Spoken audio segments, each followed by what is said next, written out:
ধরুন কোনো একজন ব্যক্তি দুরারোগ্য রোগে ভুগছেন অনেক দিন যাবৎ, কোনো অবস্থাতেই রোগ ভালো হচ্ছে না।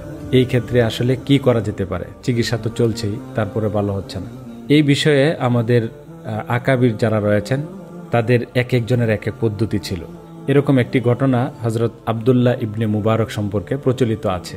তিনি বিখ্যাত তাবি ছিলেন, আপনারা জানেন।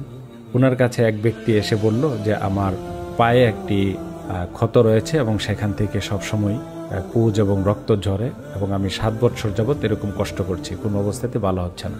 তিনি বললেন যে তোমার সামর্থ্য কেমন রয়েছে? যদি তোমার সামর্থ্য ভালো থাকে তাহলে তুমি একটি কূপ খনন করো এবং ওই কূপটি মানুষের জন্য মুক্ত করে দাও, যেন মানুষ সেই কূপ থেকে পানি খেতে পারে। দেখা গেল এই সদকায়ে জারিয়া, যা আরও 7 বছর বা তারও আরও বেশি দিন পর্যন্ত থাকবে, মানুষ সেটার ফল ভোগ করবে, এই সদকায়ে জারিয়ার উসিলায় ওই ব্যক্তির দুরারোগ্য ব্যাধি ভালো হয়ে গিয়েছিল।